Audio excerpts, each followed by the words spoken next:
Hello and welcome to your Arsenal Chelsea preview on the Arsenal Bite Size podcast. I'm your host Clayton, and today we've got a guest who needs no introduction, especially for those FPL players among you. We've got Harry Daniels, who is known across the socials as FPLHarry. Welcome to the pod, mate. How are you doing? I'm doing good, thank you. Nice to be here. Chelsea finally putting a few wins together, although I wouldn't say convincing is the way I'd put most of them, but at least we're winning some games now. Yeah, that's the first place to go, I guess, in terms of, well, last night, yeah, you obviously beat Copenhagen again. So what was that? Was that 3-1 on aggregate across the two Yeah, legs? 3-1 on aggregate. Yeah, 1-0 Yeah, last night. I didn't watch a minute of the two legs. What were the kind of impressions you were left with from that tie? The impression I was left with is we weren't much better than them, if I'm honest. Like, we took our chance in the game last night pretty well. Like, Dewsbury Hall's not been great for us for a long time, but he took his goal really well, and it was kind of similar in the first leg. But I think that a 3-1 scoreline flattered us a little bit. We'd expect to go through, and I think it's no surprise to many people that we're still in that competition. But I would say we're hardly convincing. And if we were coming up against teams like if we were in the Europa League now, I think we'd be struggling. Wow, really? Okay, fair play. And I mean, everyone's been speaking about like this is the competition. You're just gonna win it. Yeah. I've not actually looked to see if there's any other teams in there that are credible opposition to you. Is there anyone Mm. that you've got your eye on that you're thinking, oh, if we come up against them, I'm a bit worried, or is it a bit of Yeah. a So we I, should be I fine? suppose my statement of we'd be struggling if we were in Europa, we'd probably play a better team if we were in the Europa League. Like, we are rotating a lot. And I felt like this match we're starting to see a little bit that's why these teams are playing in like this rather than playing in the Premier League every weekend. There are two teams. So Copenhagen effectively were the hardest team that we were going to play until we reached the final. On the other half of the draw, there's Fiorentina and there's Real Betis, but we'll only play them if and hopefully when we reach the final. So we'll only get one of them. Those are probably the other two. I think they're second and third favorites, and whichever one gets through, I think they play each other in the semi-finals, will be the one that's the second favorite for the tournament. But they give us, like, even before the game last night, we had a 58% chance of winning that tournament. And Oh we're only wow. we're halfway through the like quarterfinals, and they're giving us a round of 16, and they were giving us a 58% chance to win the tournament. So that's kind of where we're at with it. So we'd be the first team ever to win all three European competitions, which is, as much as we'd like to be in the higher Champions League or Europa League, it would be quite nice to have that. Yeah, it would be very nice to win a European competition. Full stop. To be honest, can't relate to that. Where's the final for that one? Out of interest, do you know? It is in Poland. I, for the life of me, can never remember how to pronounce the. Is it Krakow or Warsaw? Maybe It's neither of them. It is, Wrocław. yeah, Wrocław. Okay, nice. I Yeah, don't know why I know so much about Poland. Don't ask. I know. I did look at You- flights to it. I haven't booked them yet. Maybe I should be. well, one place you are going to be is when Arsenal are in Madrid. You're going to be in Madrid, so I possibly am. see you out there. Yeah. Yeah. In terms of season so far, I mean, I'm curious on Hmm. your perspective and opinion on Maresca because from the outside looking in, I've seen so much noise, and I think when he first came in, he obviously did a brilliant job. There was a period Yeah. where I remembered saying to myself, I think Chelsea are in this title race. And I know Chelsea Yeah. fans were squashing that, but like from the outside looking in, I was just looking at performances were looking good, fixtures upcoming were looking good. I think that it was the Southampton away game you won 5-1. The Chelsea fans were all Yeah. singing like we've got our Chelsea back. And then I want to say Yeah. it was a month or two later, I heard from the same away end, like we want our Chelsea back and stuff. So like it feels from the outside that it's been a bit mixed. Where's your individual opinion been on the season Yeah. so far and Maresca as the manager? Yeah. It was sort of going into December when things started to change. Like, we had that really nice run of fixtures, and we just didn't beat anyone. I think we lost to Ipswich, drew to Fulham, like drew with Everton. We had a really nice run, and we just basically didn't beat anyone. And it was at the start of that where people were starting to put us in the title race. I think Chelsea fans realistically didn't ever think it would happen. There were there's always part of you that thinks, hang on a minute, could it happen? I think that's why we tended to squash it, because I think we all were realistic that it wouldn't happen, but we were in a place where it could have done. We started very well.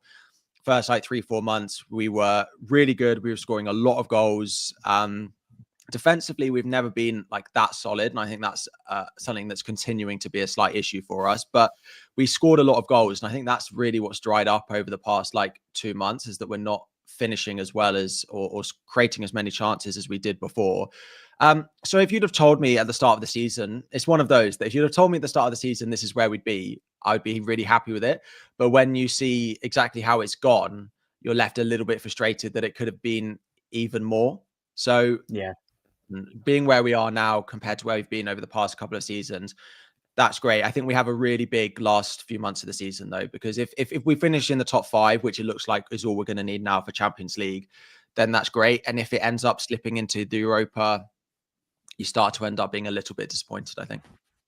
I've not actually got your fixtures in front of me for the rest of the season. What are they like? Is the top 5 looking attainable? Are you worried about slipping into that European? Yes. So we have a the next couple of months are okay, but our final like 4 games are Liverpool, Newcastle, Man United, and Forest away on the final day. So yeah, the last 4 weeks are really, really tough. So we'll be hoping that over the next month or two that we pick up a lot of points to put us in a comfortable position, because once you get to that, you're going to be looking over your shoulder.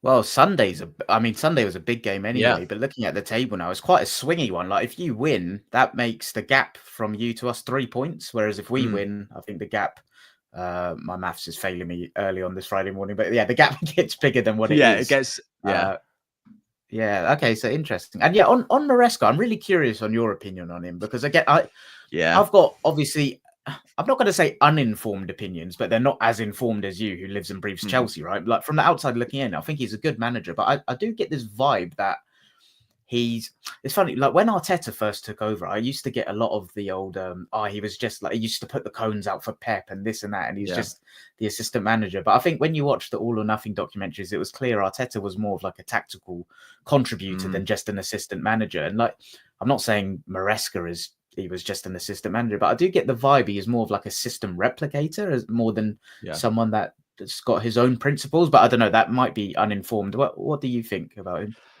I do think there's starting to be a little bit of a concern about him tactically. Okay. You know, I think there's been times this season where we've done really well, but I think if you look at us in some like big games this season, it's just been way not where you'd want us to be. Like, at the opening day, we played Manchester City and you lose that game, and that's fine. Like, City were at their best, well in that. And we played all right.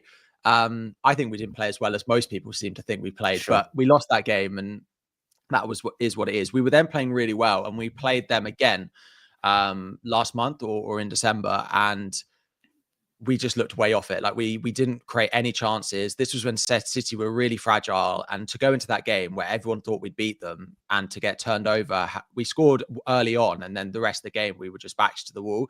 That was concerning, I would say. We were in such a position, playing well, that we could have taken that game to Manchester City, and we absolutely could have beaten them.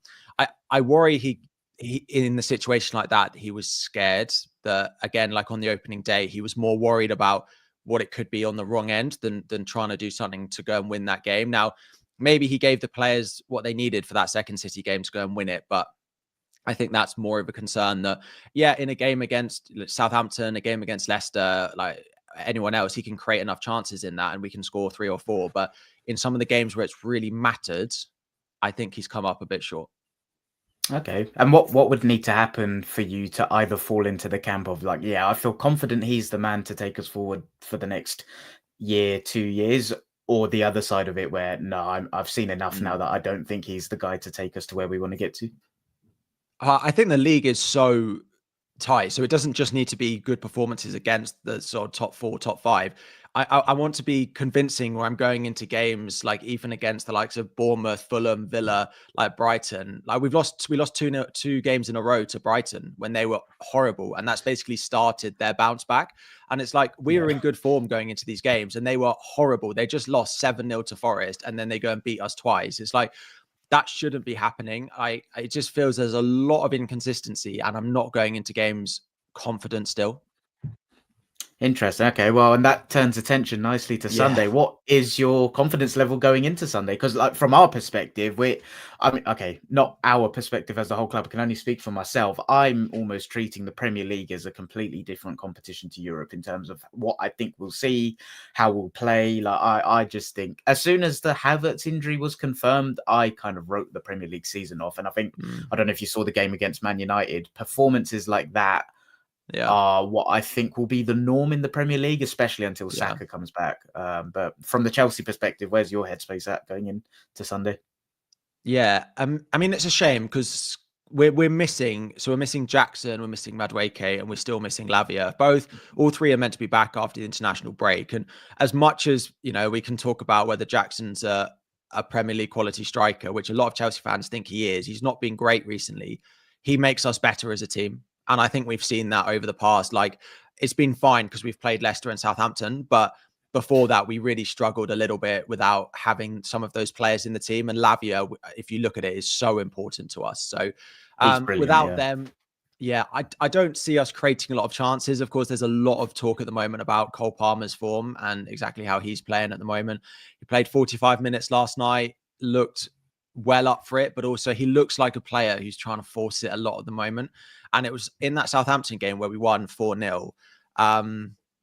I've never seen someone try and force something so much. And the team were trying to force it for him, which I just think when you try and do that, it makes the situation worse.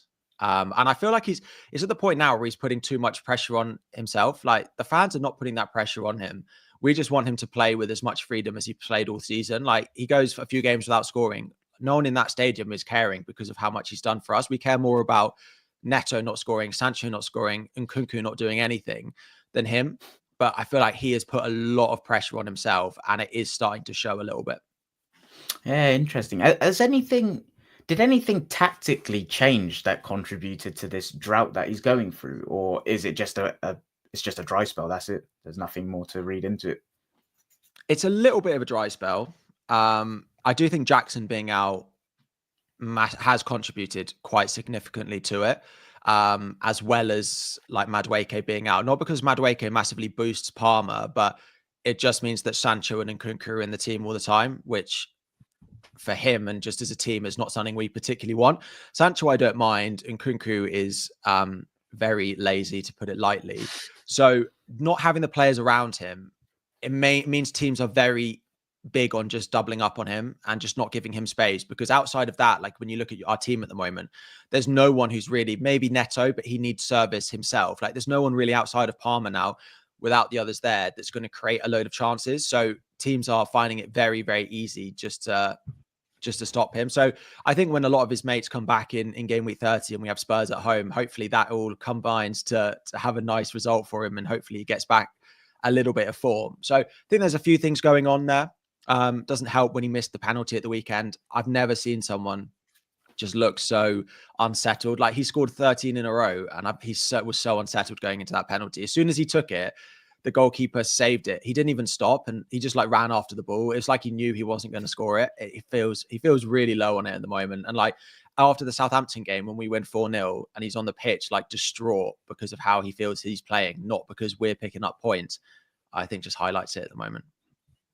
It's almost like the international break has come at a good time for him in a weird way. Maybe just like a different environment, get him away with England, with different mates outside of Chelsea. Yeah, you never know. He might come back, like you say, game week 30 and there'll be people on those on that camp that will know what he's going through. I don't imagine there's many players in that Chelsea camp that really know what he's going through, because although you have like professionals like Enzo, like Caicedo in there, there's no one who's sort of carried a team or been the main goal scorer in the team like Palmer is, that knows really what he's going through. But on the England camp, there'll be loads that's of them. true. Didn't think of that. Yeah, it's there'll really be, Kane will be there. There'll be, Rashford will be there. I think he's in the squad. I think I saw this morning. There'll be loads of them that have been in a similar situation to what Palmer is now at some point in their career, that will be better placed to help Palmer or just talk to him than anyone is at Chelsea at the moment. Yeah, good point. I'll just shout out a few of the guys in the chat. I'll go for it. Sorry, go. Sadly, all of this comes after we play you, though. Yeah, but then, like you said, you've got Tottenham at home, and I think if you've got Palmer refreshed, rejuvenated, you've got some of the other Yeah, guys back for that. Then Brentford away, Ipswich at home, Fulham away. Like yeah, before, I think there's a few fixtures there before they turn where you're hoping like yeah, yeah, that's the run you want to go on, right? But yeah. yeah, I'll just shout out a few of the guys in the chat before we get on to your predicted team. And it's funny as you're talking about your concerns around creativity, I've got my own concerns about Arsenal Yeah. offensively at the minute. I'm just thinking this game might be a car crash, to be honest. We'll see. But we've got Uncle Mike in the chat as always. Morning, all. Huge game on Sunday. IBK Max in the chat. Morning, mate. Hope you're good. Uncle Mike, I think when we were talking about the Conference League, every team name looks like a Wi-Fi password. IBK Max's prediction for the game is a draw. Harry and I will give ours in a second. Uncle Mike's giving his score prediction in there. I'll keep that for later. And IBK Max says, I just don't see who scores goals for Arsenal, except maybe Trossard, Martinelli, Marino. I mean, you don't see who scores the goals, but you named 3 of them, mate. So if we can get 3 of them, then I'll be happy. Odran said 1-0 Gabriel bullet header. On the team news front. Sorry, just on that Gabriel bullet header, I was looking at this. It feels like it's been a long time since you've scored from set pieces, and I posted it on Twitter, and a lot of the Arsenal fans came back and said it's Saka's injury, and that's when it started, because you scored a lot of corners, particularly from his side. Like from an FPL point of view, I own Gabriel, and I feel like it's been ages since he's done anything, and it does feel like when you've sometimes been in a little bit of a slump, your corners have helped that a lot. And it just hasn't recently. Yeah, definitely. I can't remember the last one we scored, to be honest. I think you scored against Spurs in the North London derby. It went down as an own goal. Was that the last one? Wow. That was January the 15th, I think. Yeah. Well, I don't remember one since then, unless there's been one in Europe. But in the Prem, I don't remember it. No, in the Prem, I don't remember either. And yeah, like the Saka point's obviously one.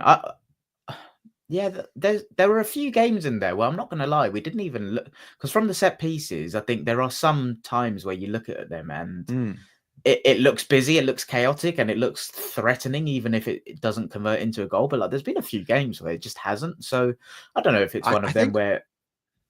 I think I saw a stat. I was either 54 or 94, and now I realize those numbers are a long way apart. But you've either had 54 or 94 corners in a row that you now haven't scored from. I think it's 54.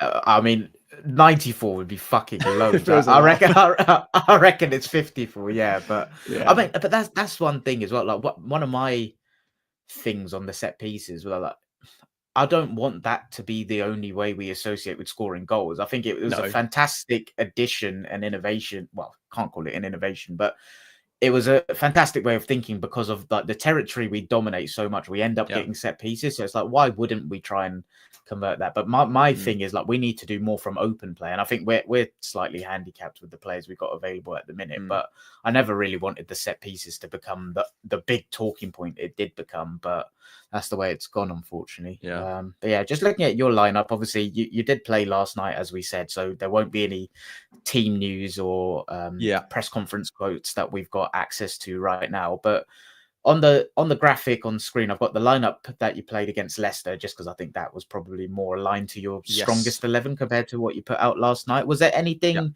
team news wise that we should be aware of going into Sunday? Anyone hobble off from last night? And would you have a stab at your predicted team for Sunday? I think our predicted team for Sunday is quite straightforward. So the only thing is Fofana, who's just come back from injury, wasn't in the squad at all last night. I imagine that's just because he's rested. That's the only one to keep an eye on. The only change I imagine that we'll see to what we've got on screen is I don't think Tosin will play. And I think Reece James will come in and play at right back. Fofana will go at centre back because Tosin played in Conference League last night. Now, we're at the point where Conference League is not a completely rotated team. So like Caicedo played last night, and we've been in a position where if a player played in Europe, we'd know they weren't starting in the Premier League. But of course, that's not going to be the complete case now because we're having to field a stronger team in Europe. So it's not completely guaranteed. We could see something very similar, but for Reece James not to have played and not play last night, I would imagine he comes in, and I imagine it will be Tosin or Fofana that drops out depending on how he feels. And he might want Tosin for the aerial threat though against you guys, whereas Fofana is very useful. Like if Saka was playing, I think Fofana would play because of his pace. but with your aerial threat, he might go with Tosin again. Sure. Okay. And in the front four, like that, do you think it will be Yeah, Nkunku, Palmer, Sancho, yeah. Neto? And if it is that front four, is it fluid between Nkunku and Neto? I've seen games where like they've kind of swapped positions and within the 90 Mhm. minutes they've occupied different spaces. How do you think they'll line up against us on Sunday? Yeah, I imagine it'll be exactly the same. I don't think we've got anyone back available who will change that. So I imagine it'll be the same for. It is pretty fluid. Like Neto will pick up positions across the left, the middle, and the right. So he's very fluid. And Nkunku can go through the middle. Palmer can play, and Sancho can play both left and right. So it is pretty fluid. Not that that massively has helped us create any chances between the four of them or score many goals apart from in the game against Southampton. But it is pretty fluid. Like Enzo picks up positions in the 10. Like Cucurella, I think is a really interesting one. He's so far forward at the moment. He's really playing as like a left 10 when we've got the ball. Whether he'll let him do that in the game at the weekend, I don't quite know, but it has worked really well. You know, he's scored goals back to back now. So he's helping a lot going forward, because on that left-hand side, the less said about Nkunku at the moment, the better, I think.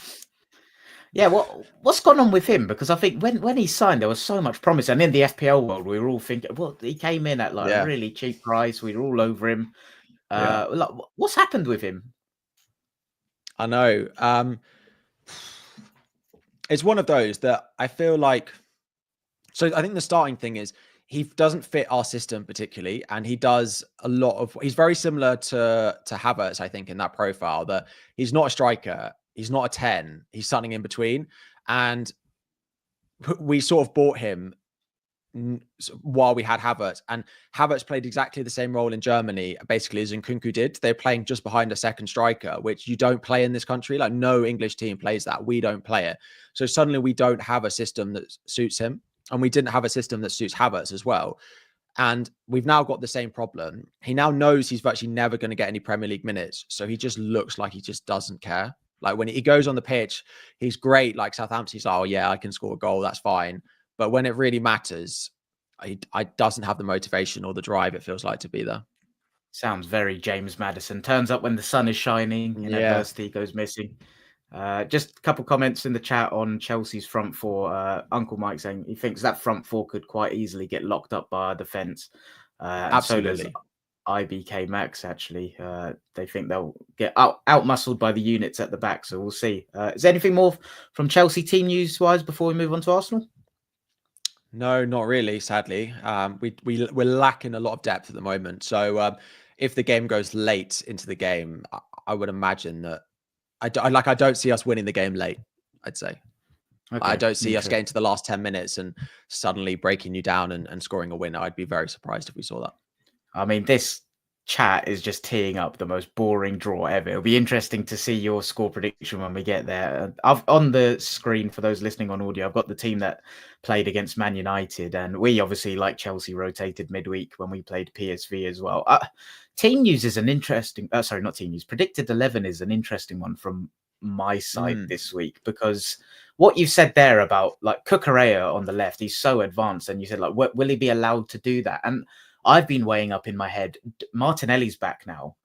Does he go Martinelli on the right to nullify Cucurella, or does he just go with Nwaneri and try be offensive and try pin Cucurella back? And then I'm kind of torn between Marino up top hasn't been great. I think it worked for 10 minutes off the bench, and now we're here every week with it.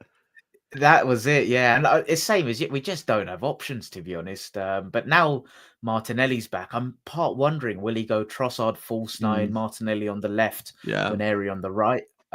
So I'm kind of torn. In midfield, let me go back to front. I think three of the defense picks itself. I think Timber will come back in for White. White looked a little bit off it fitness-wise against PSV, which I think is to be expected. That was nice to get him some minutes in the legs before the international break.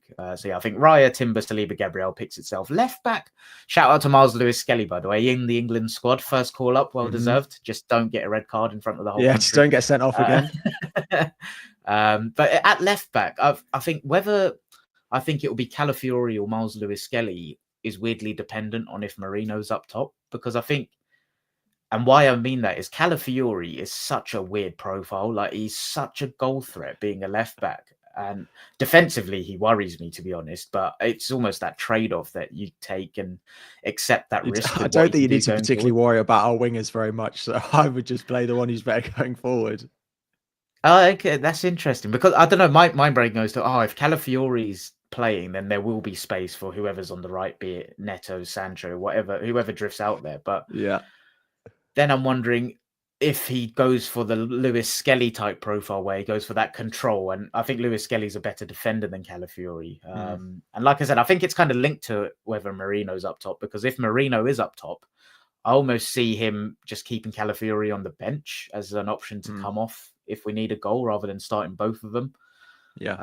I think for the sake of the predicted 11 and based on what you said about Chelsea, I think, like I said, Raya, Timber, Saliba, Gabriel, I think he will go Miles Lewis Skelly. I think he'll go for that control element in this game. I think midfield three will be Partey, Rice, and Odegaard.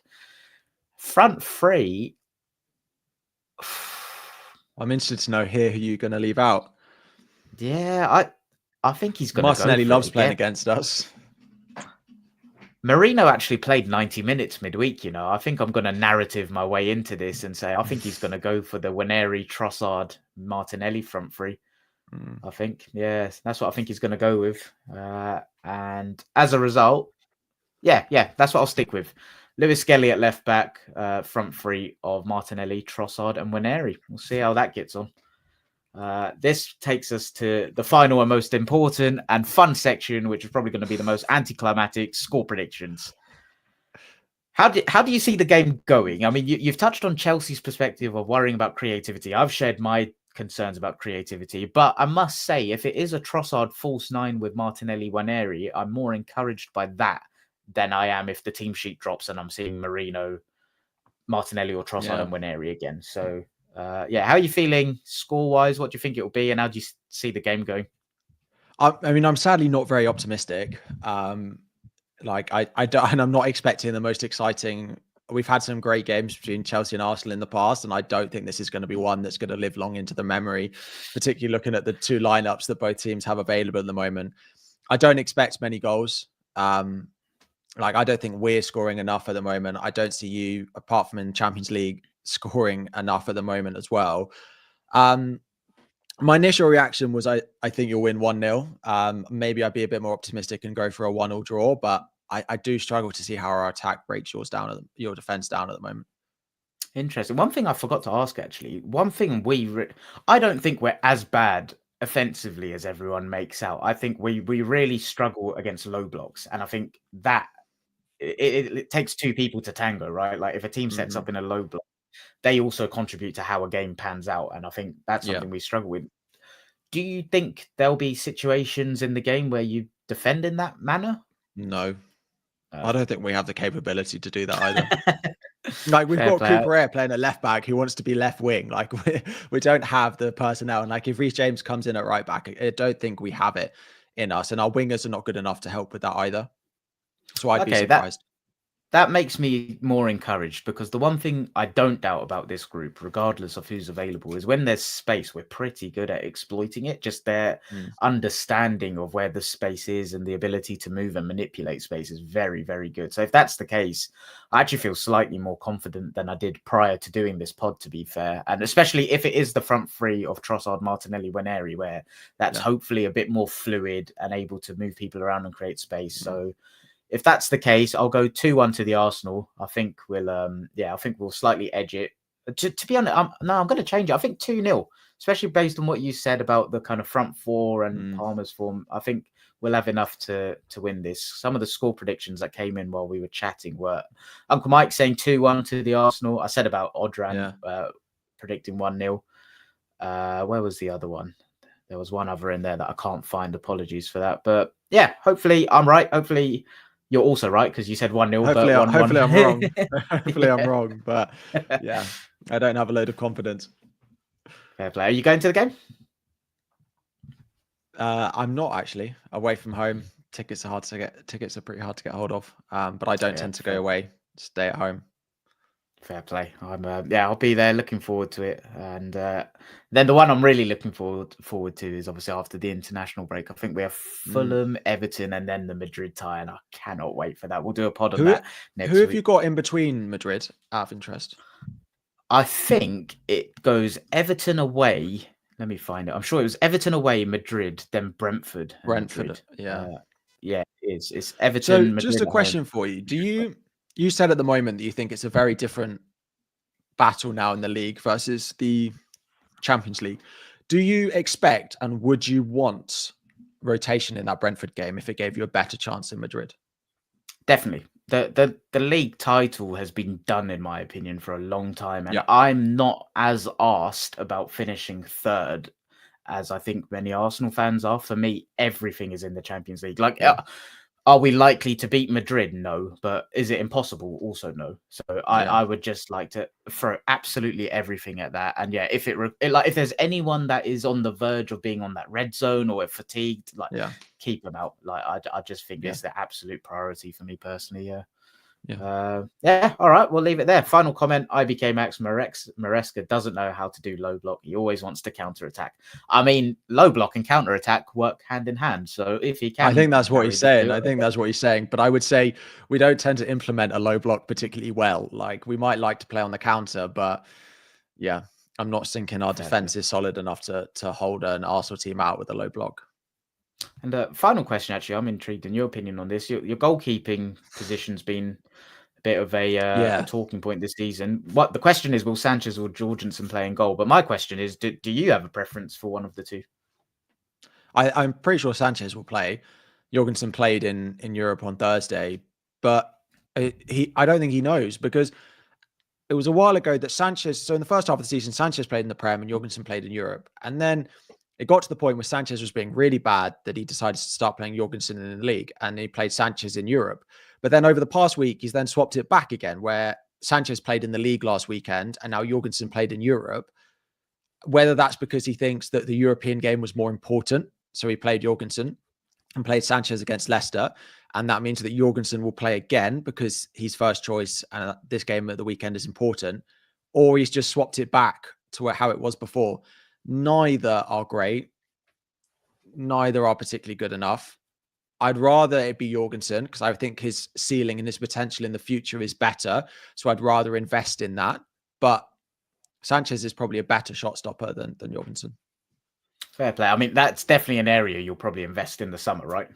Again, we'll go and buy someone else's number 2 goalkeeper for an awful lot of money and realize that they weren't good enough in the first place. I was watching some of the Champions League, and I was like, so many of these European clubs just have really good goalkeepers. Like, why can't we do it? I feel like loads of Premier League teams there's a few that have good goalkeepers, but loads of Premier League teams just don't have the high caliber goalkeeper that you see in some of the top European clubs. Maybe it's just because I'm watching Chelsea every week. I could do with someone.